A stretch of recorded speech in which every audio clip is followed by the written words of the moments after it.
They said it wouldn't last, and they said that you can't drive profitable and incremental revenue through the affiliate channel. But here we are, 20 years later, and the affiliate channel is alive and kicking and generating profitable revenue for thousands of retailers across the globe. Hi, I am Jamie Birch, your host of the Profitable Performance Marketing Podcast, where we talk to some of the industry's best and brightest about their careers, about leadership, and about how to drive profitable revenue through the affiliate channel.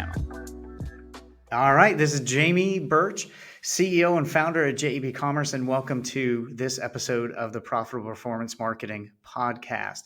Today, I have the unique pleasure and honor to interview a longtime friend, John Toskey. John is currently the Senior Director of Global Marketing at eBay, and it doesn't get any bigger than that. So before I give an intro to him and the episode, just want to talk to you about JEB. In previous podcasts, we talk about some of the strategy services that we can provide, as well as a 19-step document that outlines tips and strategies that you can take right now to position your company. But I also wanted to showcase, if you're looking for help with your affiliate program, I wanted to showcase one of the steps we have available to you in our 6-step client success map, and that is our profitability roadmap. So with what we do, everyone's really talking about, and not just talking, you need to know that your affiliate program is driving profitable sales. So we work with you and your business analytics team to make sure we know what is a profitable sale. Is it incremental, new to file? How are you measuring what profitability is in other channels, and really fine-tuning what profit is in your affiliate channel, and then taking that concept that we developed together and measuring all your affiliates that way. It's a really unique process that ensures that your affiliate program is going to be profitable with every single sale. So if you'd like more information on that, you'd like to hear about step 4 of our client success roadmap, the profitability roadmap, then please just let us know. You can contact me directly at gethelp@jebcommerce.com, or you can set up a free 15 minutes to go over that by going to calendly.com/Jamie Birch. All right, so let's introduce John Toskey and this episode. So John started in 1996. Yes, ladies and gentlemen, we had internet that long ago. But John has worked at advertisers such as Greater Good and Drugstore.com and Blue Nile. I met John when he was at the Database Group, working for one of the most interesting and kind men that I've ever met, Mitch, and rest in peace. We miss you, buddy.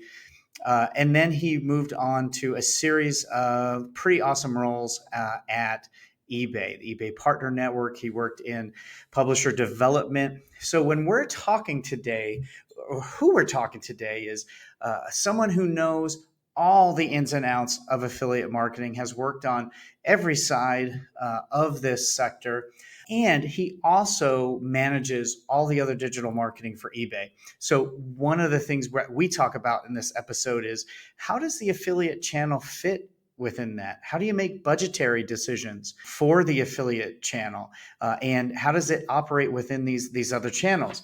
And so there's really some compelling stuff. It's a phenomenal conversation. I learned a ton.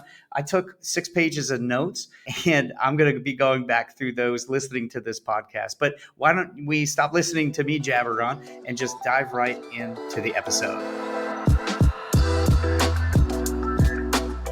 All right, John, thank you for joining the Profitable Performance Marketing Podcast. I've been really excited to talk to you. What's funny, as I always get nervous for these things, and we're old friends, so I shouldn't be. Hopefully you're not, but welcome to the podcast. Thanks, Jamie. It's nice to be here with you. I was looking through your LinkedIn, and a lot of times I've been in the industry the longest on these podcasts.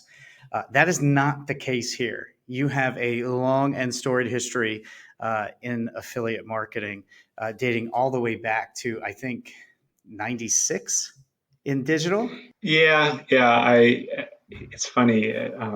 My first job out of college, my first real job out of college, was working for a company that's still in business called Zones. They did a Mac Zone and PC Zone catalog. Oh, yeah. Before people I doubt they still publish the catalog, but they launched a CompuServe mall in '96, and then quickly decided to build up their own e-commerce site. So yeah, that was back at the beginning, and it's been pretty amazing to see the last 20 plus years.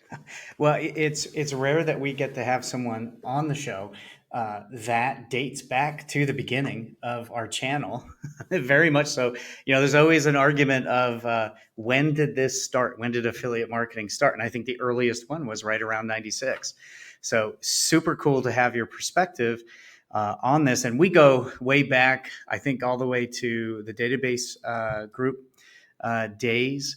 And I even think we started our families around the same time. Yeah. How many kids do you have now? How old are they? Are they off on their own lives already? No, I've got one son. His name's Dean, and he's in the other room playing Minecraft or Roblox with his friends. He's 11, so he's not quite ready to leave yet. But Awesome. he makes a good pizza and crafts things on tables and stuff. That's awesome. Okay, I started a little earlier. I have my oldest are 24 and 20, and they are out of the house, and it can be a wonderful thing when that happens. He can probably hear me, so I'll be quiet about that. Well, I also have one at home, probably right now, playing Minecraft and Roblox as well. But talk to me about, for those that don't know you, you started in '96 when e-commerce was just beginning, and then you've been in-house in advertisers and some really well known, run some phenomenal programs, and then you switched and went to an affiliate. So walk us through your career path. What were some of the big pivotal moments? And I'd also like to explore, like, how was that transition from advertiser to affiliate back to advertiser? Yeah, it's to your point. It's been it's been a long road all of a sudden, and I'd say the big pivots were again, to age myself, was just the boom in the mid to late '90s. And I'm just fortunate enough to have grown up in the Seattle area, and there was lots and lots of opportunity, lots of venture capital, lots of Microsoft money pouring into businesses. Um, and at that time, I worked for a small startup called GreaterGood.com, which was funded by Madrona Ventures here in Seattle. And it was things were crazy. And I remember sitting down with a gentleman by the name of Paul Goodrich, who's one of the major investors, and he was going through some of the numbers we put together. And he said, "I don't understand how you can acquire customers for $100." Said, "You're never going to make any money." I said, "But this is what everybody's doing. Like, this is what you have to pay to compete." And it was his money. And so we didn't end up doing that, but we blew through, $20 million plus in a couple of years. And like a lot of other companies, I was unceremoniously laid off at the end of the decade. So that was just a very interesting time, and to kind of build things back up. And at that point, I went and worked for drugstore.com, which was doing okay. They actually laid off 60 something people the day before my first day, Oh, which is wow. a difficult scene to walk into. Hi, my Um, first day. How's everybody doing? yeah, but you know what? It was a really good growing moment. Like, you realize how the world works, and the role that I was brought in at, they decided was important enough, and they spared it from the other 15 or 20% of the company that they cut. So Wow. it was very humbling. Um, but that was mostly doing online merchandising. I managed like personal care category, managing SKUs of everything from diapers to toothpaste, and all kinds of other stuff. Um, After a couple of years, I learned that I just really didn't care for merchandising all that much, and went and joined Blue Nile, and took on their affiliate program. And that was another really great experience. I mean, the company was pre-IPO, lots of smart people, and a really interesting business model. And as I kind of sit looking at where I'm at today, I think part of what makes affiliate marketing so interesting is all the different businesses that you get to work with from both, depending on which side of the fence you're on, either as an affiliate or as an advertiser, that everybody's got their own business. And the people who are really successful are the people who are really agile in their ability to understand what makes a particular business work, or what the risk is that they have. And there's a tremendous amount of placing bets, because there's all the advertisers in the world. And when you're an advertiser, there's all the merchants in the world, and or there's all the publishers in the world. And where are you going to spend your time, and who has the will or the skill, the idea, who has barriers in place, and that you want to basically get on that train. And I just love it. Like, my role at eBay now for the last few years, I haven't been directly managing the program, and I very much badly miss it. And just the day to day, having those discussions and understanding how people's businesses work, and trying to figure out ways to help them, or in some cases, telling them they should go someplace else. That these are the reasons that I don't think they'll be successful, and how they would be successful. And it's just incredibly rewarding. Yeah, that's great. Now, what was it like to, you have a unique perspective, having several different roles in an advertiser, but also working as a really well-known affiliate at the time, and that's where we met. I remember one of the best ski trips I've had, and walking into one heck of a party when I showed up in I think Bend, Oregon. Is it It's a great time. Had a great trip, but that had to give you a different perspective at DBG. With Blue Nile, my time there, I did a lot of work in cleaning up their program and ensuring that the partners that we had were added value. And you realize that the jewelry and diamond business is just not a super dynamic business. And when I started to get to know some of my publishers more, I thought, well, these guys have very dynamic businesses, and I'd love to get involved there. So to your point, I took a job at the time, a company called DBG Loyalty, who was managing loyalty shopping sites. And again, super, super fascinating to understand how that loyalty business model works, or doesn't work. A lot of how you position the value proposition that you're bringing to merchants, a lot of trying to help merchants understand the value that you bring, working through debunking misgivings. To this day, eBay works with loyalty programs, and we don't pay a lot for those loyalty programs because the incrementality and value of them are not super high. But I always believe that there's no such thing as bad traffic. Traffic just all has a price, and if you can price it right, why would you ever turn away traffic from your website? So that was super, super exciting. And I stayed there for 7 years building that business up with Mitch Merrill. Rest in peace, Mitch. I And miss Mitch. I I miss know, Mitch. I know, I miss him every day. Um, and that was just great. We went from 11 people to I think about 40 people over those years, and work from home. Just I really relished having a small remote team, and again, to me, being a publisher, especially working with lots and lots of merchants or advertisers, is getting to understand what makes all these businesses tick. Is just like it's like crack. Like to spend time with all the biggest folks in the country and learn what's important to them, it's a masterclass in retail business. And I get that there's a particular I got access to a lot of that because of the size of our business, and not every affiliate gets that. But, I think it's a missed opportunity, regardless of your size, if you're not going to that affiliate manager and asking them, what's important to you? What do you need out of me? What makes me valuable? Why is your business different than your competitor's business? And how do I leverage that to help sell more of your stuff? And it was just fantastic. I really miss it.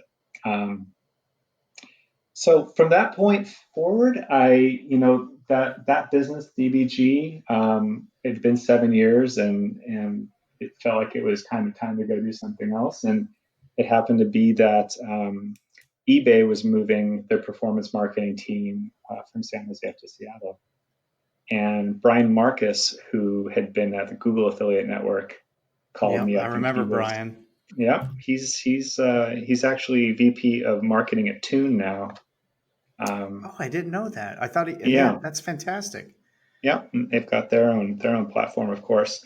So Brian asked me if I'd be willing to come work with him, and I'd never thought about working for eBay. I had zero affinity to eBay, and it just seemed like the right time and the right opportunity. So that was 8 years ago, and through that time, I led the eBay Partner Network program for a couple of years. And then most recently, I moved into a chief of staff role for the last couple of years for our growth marketing organization, which earlier this year was brought together with a larger global marketing organization.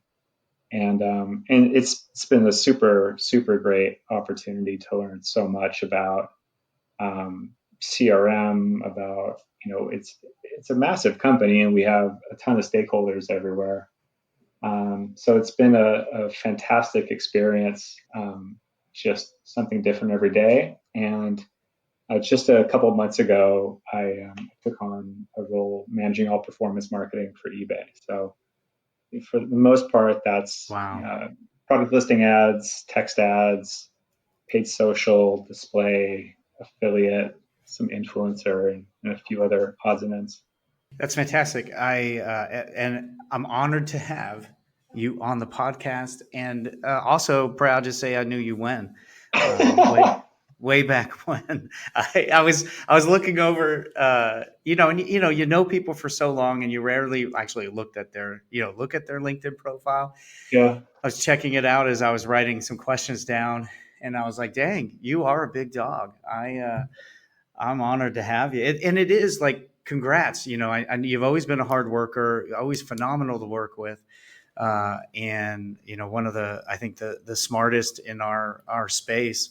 And it's no doubt you've succeeded, so well and at such a big and impactful organization. You have, right now, things, it's pretty challenging. We were talking this morning about revising our annual plans for our clients and just going to something quarterly, because who knows what's going to happen yeah. in a year. John, how are you leading your teams through this turbulence right now? What are the keys to be, that you're finding, foundational and vital during this, turbulence? Yeah, I mean it's been quite a year, and I guess I'll kind of break it into two pieces. One on just the business and more financial side, and then the second on just you know how people are doing and ways of working. So the first side, um, not to be too dark about it, but I mean COVID has been outstanding for eBay's business, unfortunately. The last couple of years, eBay has not been growing. Last year, we contracted, particularly in Q4, and we had very, very limited plans for this year as far as what our ambition was. And we released our Q2 numbers a few weeks ago, and I don't remember exactly what we were up, but it was over 30% year over year. And for a company that's been middling in the low single digits for the last several years. It's a massive, massive change. Um, and it's good and bad. The two other factors, though, that have actually been more significant is, I mentioned that we changed organizations and got a new leader at the beginning of the year, Susie Deering, who's our CMO, who's fantastic. Been very, very lucky and happy working with her. But just a very different leader than our prior leader. And then we got a new CEO on top of it in April. Wow. So those have actually been much bigger changes to try to deal with, and it's all positive, but again, there's a change management piece around a new leader coming in, what their expectations are, and it's in this case it's punctuated by COVID, in that my new CEO, Jamie Iannone, he doesn't know a zero growth eBay, right? He walked in the door and we were growing 30%. So Wow. Yeah. all of the um, limiting factors, right? All the reasons that people do things or don't do things, suddenly they don't matter anymore, because he doesn't it doesn't mean anything to him. And so, my biggest challenge now is on the business side. We're starting our planning for next year, and you're right, like the financial plan for next year and what we go tell the street is incredibly difficult. And you could argue that there's, anybody putting out a number is just guessing. But we know where the business is at today, and it's a global business, so we can see some of the trends in Germany or other places that started opening a little bit earlier, and try to get a sense of how much of the online growth is going to stick. We know it's not going to be the peak of late March, early April, but it's not going back to what it was. And I think where it lands for different businesses, or um, if I'm an optimist, it's going to depend on how well all those customers' experiences were, who started shopping at a lot of sites for the first time, and do they return? All I know is the lapping is going to come in March. So that's I tell my team that we've got, what is that, like 7 months to get it figured out, because suddenly when you hit that lapping, we're not going to have the same growth rates, and it's going to be Yeah. people asking tough questions again. Yeah, and you mentioned change management. We talked about that on our prep call. For our listeners who may be unfamiliar with that concept, can you briefly tell us what that is? And yeah, everything's changing so fast. What are the keys, to help people through that change? And it sounds like you've been practiced at doing that up the chain and also down. Yeah, and it's funny. I actually had the last 2 weeks off on PTO, and so coming back today, thinking about where my organization is at, and how people are, the things they're saying and how they're responding, and have I provided enough um, have I provided enough direction and grounding so that people can make those changes. And I think anybody who's been in these business for a while knows that change happens all the time. And there's a question of how you go from yesterday to tomorrow. And it can be stuff that's as simple as Google is no longer charging for PLA ads, and anybody can come in. And what does that mean for how we bid and spend, and what products we send? And what does that mean for our feeds product that we send to Google? What does it mean for how we talk to our global stakeholders about how it's going to impact their business? How do I start working differently with my SEO team, because this is something new? And trying to create a map, basically from current state to an end state, And the most important part of that is having some vision about what that end state looks like. And, I'll be completely frank, like where I'm falling down right now in my own job is being able to articulate really clearly and simply what I want next year to look like. And to be frank, a lot of it's because of so much ambiguity. To your point, with what's business going to look like? I've got leadership changes, and so I'm guessing a little bit. But boy, you really see it when you're not taking those steps and you're not providing that map to people of this is what it looks like and this is what it looks like when we're there.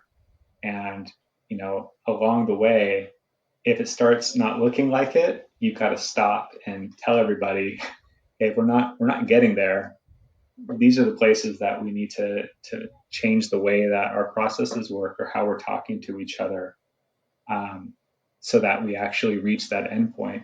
I don't think it's probably not that much different than building software or doing a lot of other things, right? Like you can build all kinds of stuff, but it's going to take you a long time if there's not a very crisp set of directions, and you don't have the agreement up front about where you're trying to get to and what the end state looks like.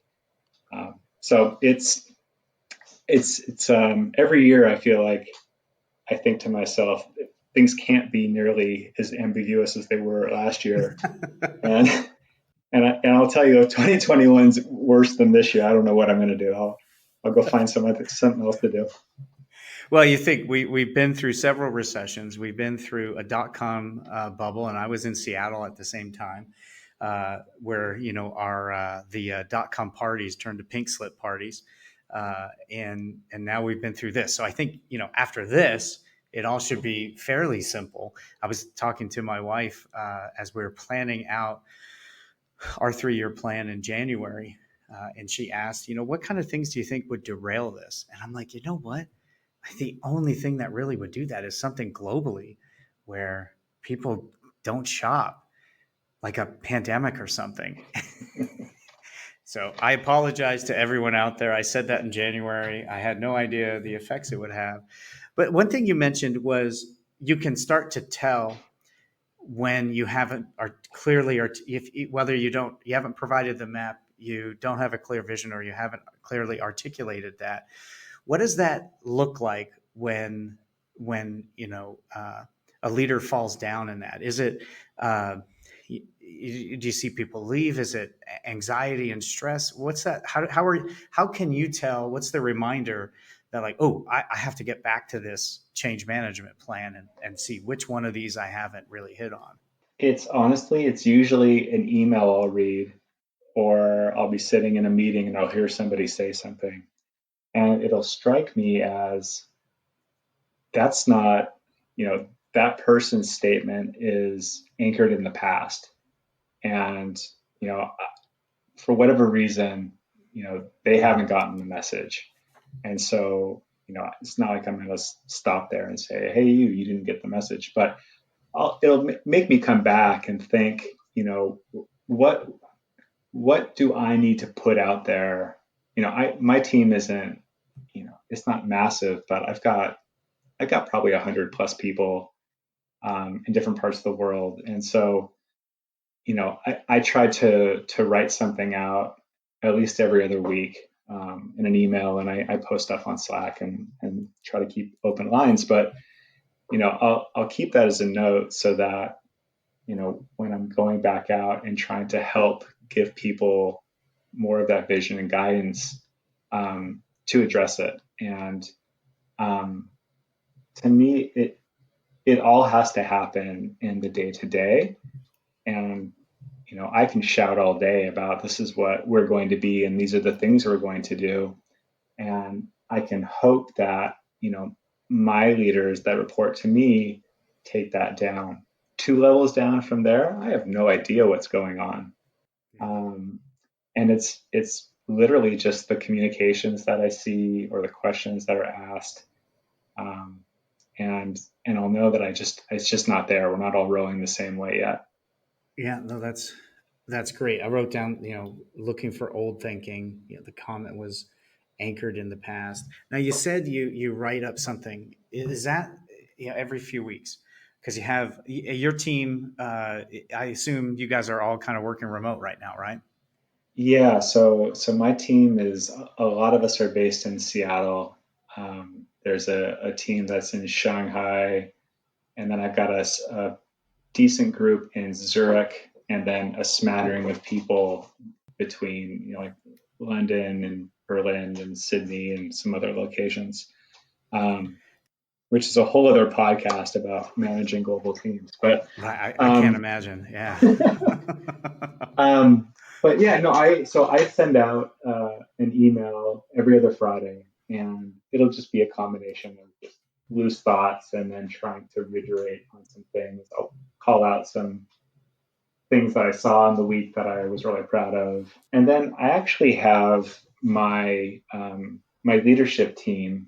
I've got six people on my leadership team, maybe seven, and they take turns writing the off week. Oh, And okay. That's great. yeah, and those are the ones I love, right? Because one, it makes you really appreciate your team and how capable people are. Um, and that it's I'm not doing everything. In fact, I don't do that much a lot of times. It's everybody under me that's doing all the work, and so having their voices come through, seeing them pick up on a lot of that direction and vision and reiterate it, and kind of use some of that language again to reinforce it is it's just fantastic. So it can't just be me telling everybody what to do. Yeah. So I try to make sure that we've got a number of voices in the room, particularly that people can reach up and talk to. I probably do 18 to 20 one-on-ones every week, um, but I can't do them all. So Wow. 18 to 20. I used to struggle with eight. So that is awesome. Now you talked about buy-in too. You kind of mentioned that really quickly. In the past, I've run JEB now for 16 years, and we have had multiple changes go on from new products and services to leaders and team members and direction verticals and things like that. And one thing that I've said is, when we make the change, not everyone makes the turn. And so, how do you get the buy-in on these change things? Like, what have you found to be successful to limit negative impact on the change? Because buy-in is super important, right? What have you found that is successful? yeah, it's a great question, Jamie, and I think it depends on the degree of the change. Um, and for simplicity, I'll say, on one side there is the the change in strategy, and then there's more changes around people and culture, and they're different. And the ones around people and culture, they just happen because, to your point, people come and go.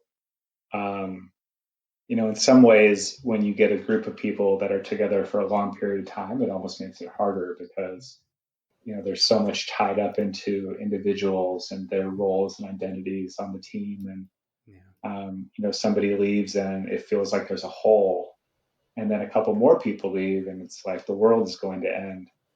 um, and on the opposite side, like if you have people roll in and out every couple of years, it makes it tough too, because it never feels like anything is still. Everything is always moving.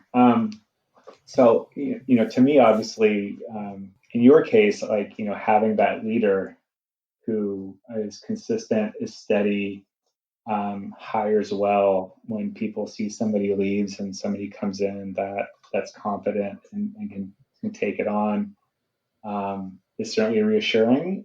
But it's also letting the culture change a little bit, and um, letting people participate and put themselves into it.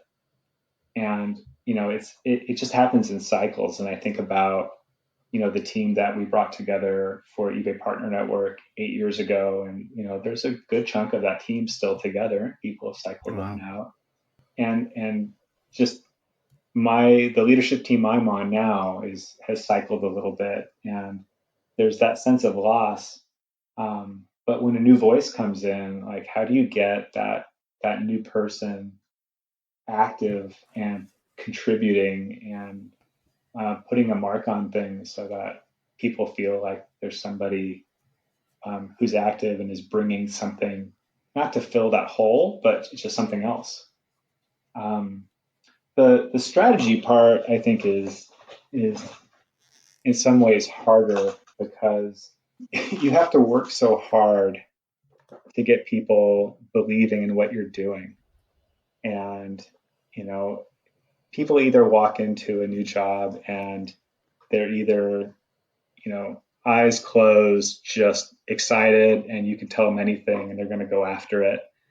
Or they're going to come in and they're going to kind of sense about what's going on. And after a period of weeks or months, they're going to say, this place either is full of it or I really believe in what's going on here. And then suddenly, 6 months later, you'll say, hey, we're gonna change what we're doing. This is what's good now. It's like, well, wait a second, you just told me that this is what was good. And it's something that at eBay in particular, where I mentioned the business has had a difficult time for several years. There's been a number of changes in strategies, and it's made it really, really hard for people to remember why they come into work and what makes eBay special. And fortunately, eBay as a brand and as a community is so strong that people love working at eBay. It feels like a good place to work that's doing good things for lots of people, and that's why people come and stay at eBay. But how we're going to be successful has changed 2 or 3 times in the 8 years that I've been here. And now we've got a new CEO and we're pulling it together again. So it's sometimes it gets really real. Like, app downloads are important now. It's like, well, you said app downloads weren't important 3 months ago. New CEO says app downloads are important. So we're going to have to suspend all of the frameworks that we've built and go get this one. And it can be exhausting, but it's the follow through on that stuff that is why people will start to believe. Because if you just tell them it'll be different and they don't see it and feel it, and you don't take them along for the ride, then people don't buy in and people stay anchored in the past. That is a great point. The follow through. That is fantastic. One of the things I love about this podcast is I get to ask the questions that I want the answers to. So this has all been, I've taken lots of notes. One of the things that the amount, the speed of change just in the digital marketplace, digital marketing, e-commerce, since you and I started, Yeah. We've had several complete like rollovers of the industry. I don't know how many times a new player came in and changed everything that we did. And I've had employees over those 16 years that they were A players, but they really struggled with going 100 miles an hour one direction for very good reasons. And then with new information, a new player in the space, something macro changed, and we'd have to pivot and go 180 degrees in the other way. And after 2 or 3 of those, they really struggled. So that's been something that I've seen is just built into some people, where that change is maybe not something they crave, but they're also not, it's not as scary as it is for some. Yeah, it's terrible that as you get older, the game starts slowing down a little bit, right? Like, things that really bothered me 15, 20 years ago, like it's just not a big deal anymore. And Yeah. even in the last 5 years, stuff, the rate of change and, having to throw away something that I'd worked for 3 months on because things changed. That's really hard. Like, and you work so hard to understand the levers of a business, or what works and what doesn't work, and then you come into work one day and it's different now. And how quickly can you forget and let go of whatever those limiting beliefs are or how you thought things would work, because they're not like that anymore. And I mean, COVID has been just the ultimate where Yes, I, sir. I just, from purely from a business standpoint, like people are doing things that they weren't doing and they might not ever do again. And you kind of sit there and say, do I actually build out now a whole new operating infrastructure to support this, even though it could be gone in 6 months? It Yeah. hasn't been gone in 6 months. Um, but when we were trying to manage people overcharging for hand sanitizer and Hmm. diapers and Gouging. thank you, and toilet paper, like, that's not something that we needed to deal with all the time. So we needed Yeah. to figure it out. And, Yeah. watching how people would react to, what's the right thing to do. And I get that you have these campaigns in place. I get that you have your goal, but guess what? The state of California is going to sue us if we keep showing $100 toilet paper on Google. Like, you got to take it down. I don't Yeah. know what it's going to take to do that, but go figure it out and do it. Um, Knowing that 6 weeks later, that toilet paper is going to need to be back up, and you're going to have to go, undo whatever it is that you did. Um, so it's. I think I remember super clearly when I was at drugstore.com, and I was responsible for all the electric shavers.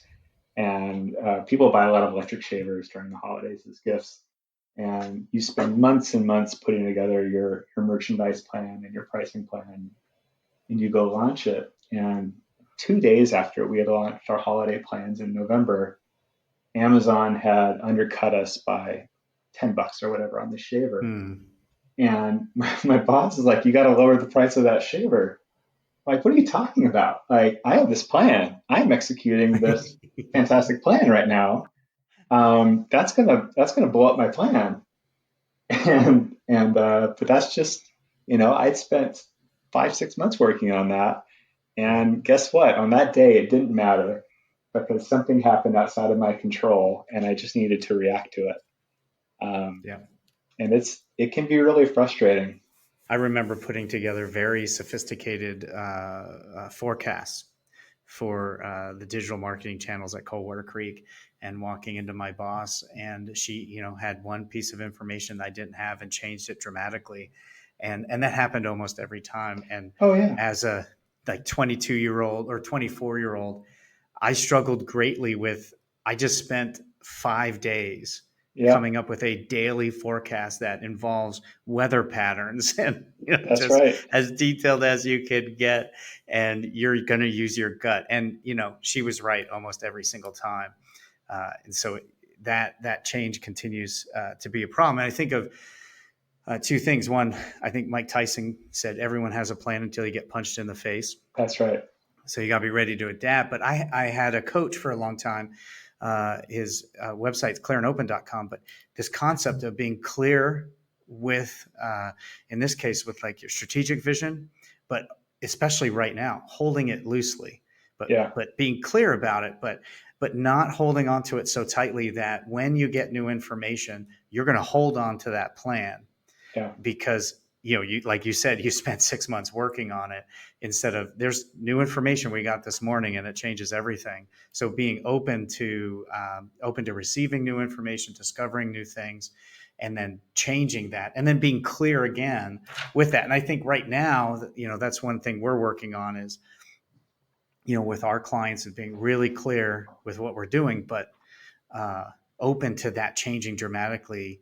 And we've had inventory issues with clients. The travel space, just rocked, and others doing so well that they can't keep things stocked.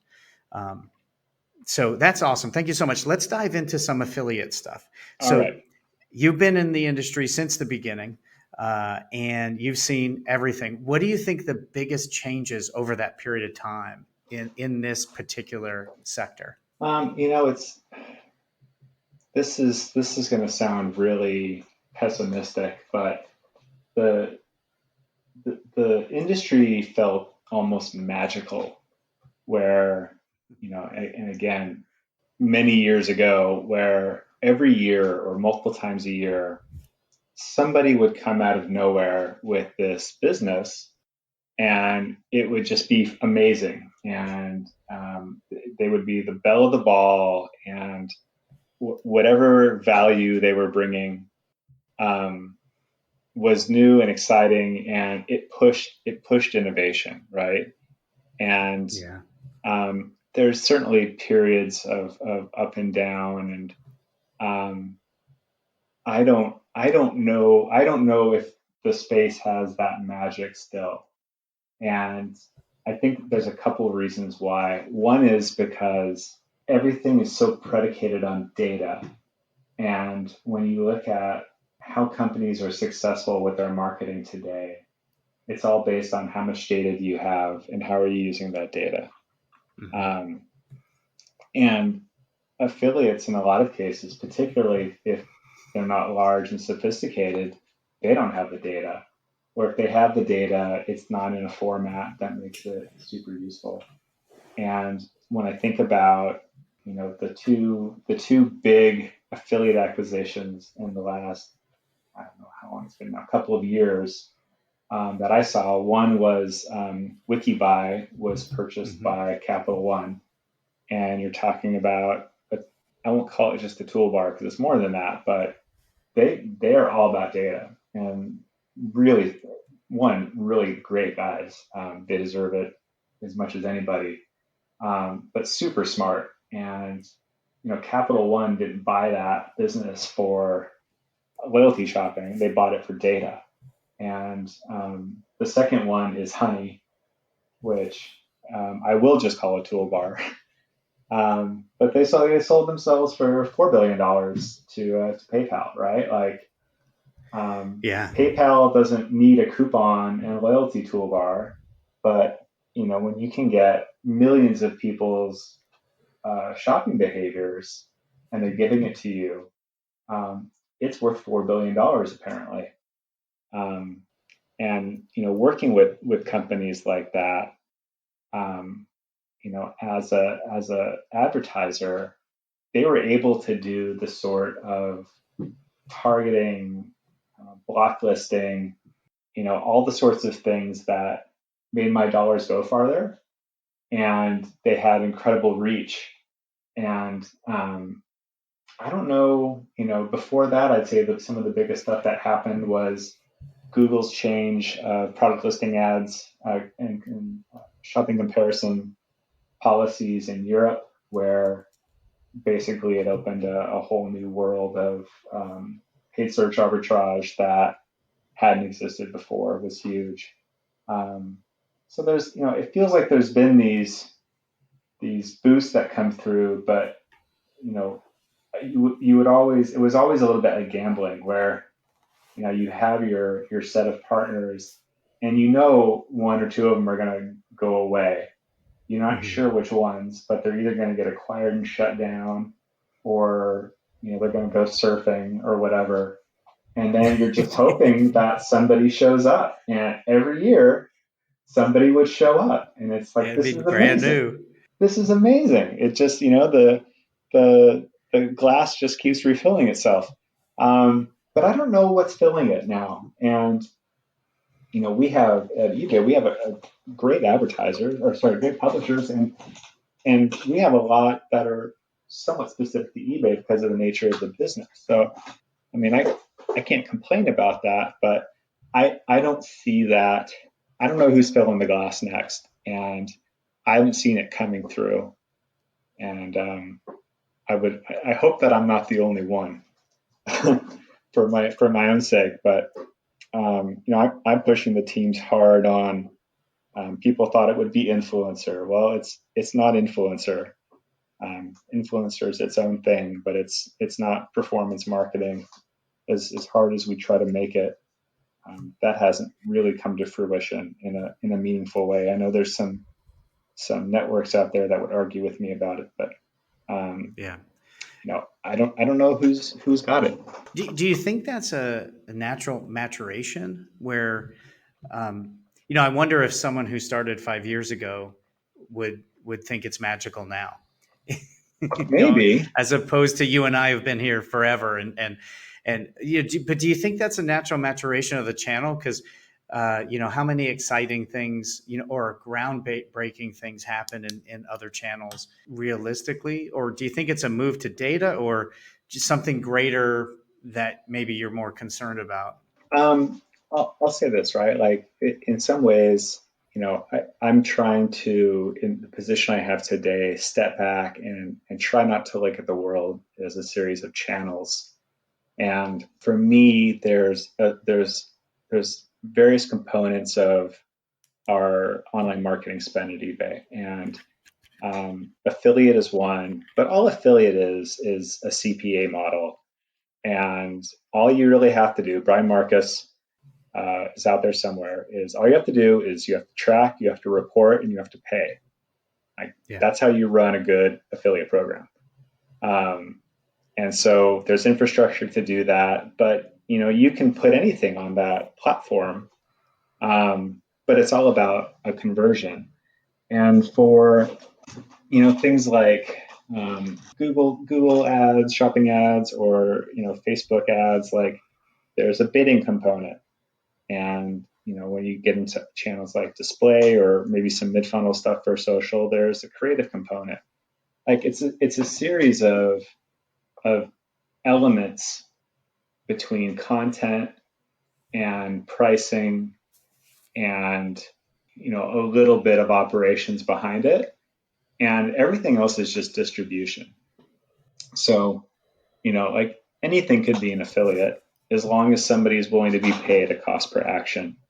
um, most platforms can do CPC or CPM or whatever on them, but that's the world moved away from that a long time ago, and I don't see it coming back anytime soon. But that's the way I challenge my team: is forget about your channel and what you think that is. Where's the distribution anywhere online that you have to pay money to show up, that we want to be, because those are the customers we want to talk to, or potential customers, because we have a belief that we can meet their needs, whether they know it or not. And then what does it cost to be there, both in media costs and infrastructure and capabilities to do it and do it well. And that's how we'll figure out where to spend our money next.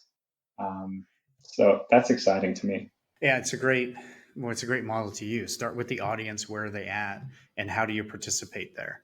Um, we've done some pretty crazy things over the years that many wouldn't consider traditional affiliate marketing, but the audience was there. We were able to work out a financial arrangement. We were able to track it, and it was successful. One of the reasons I was excited to get you on the podcast is because of your position now and for a while, as a senior director, global marketing, manager of all the channels, and you've you've managed large and successful affiliate programs.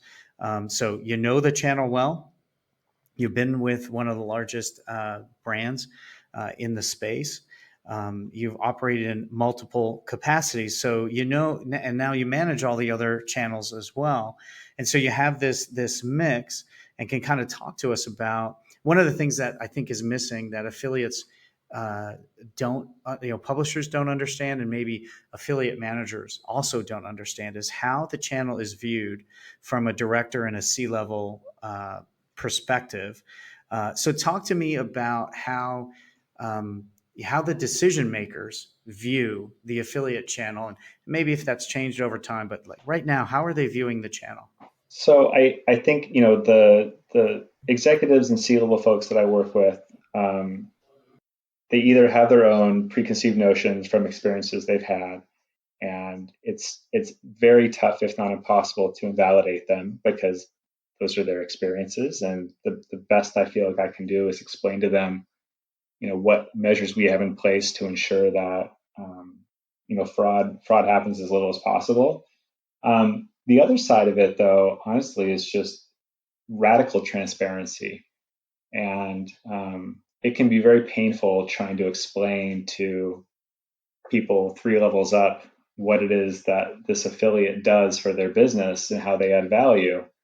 And you have to do it over and over and over again, but helping them understand where in the purchase consideration funnel each of these partners is providing value, how we know the incremental value of them through testing that we do, how they can support a certain part of the business in a unique way, catering to the silly questions of why aren't we on this website that I go to every week and I never see our business on there. And you know what? You can't say, well, you're not everybody, and you follow through on it. So it's a lot of PR. And it's incredibly complex. Both the nature of it in its distributed manner is complex. The way you pay for it is simple, but ends up being very complex as far as profitability. And it's funny, something like paid search is terribly more complicated, but it's so much easier for them to see it and understand what it is. True. That it gets more of and it's algorithms, so you can pull levers back and forth and you can see the change, and you can't just jerk around publishers' pricing all the time. One, because it makes people mad, and two, because they're not elastic algorithms, right? You don't see the change Yeah. all the time very quickly. No, that's great. I like that term, radical transparency, and then the comment about it's a lot of PR. What do the C-level execs need from the channel? Like, uh, is it incrementality? Um, is it a certain ROAS and ROI, or is it just security? Like, if in a perfect world we could provide as a channel, it would be letting them know that this is incremental in some, I don't know, magical way. Well, I mean, the easy answer is it's all of those things, but I think it depends on the company and it depends on the maturity of the business. And eBay is a 25-year-old internet company, right? Like, Yeah. we have almost 200 million active users, let alone the other hundreds of millions of people who have eBay accounts but aren't active. So, incrementality for us is a big deal because the vast majority of our traffic is direct type in. If you were an upstart brand, like, who cares? But it's all incremental. It's all new.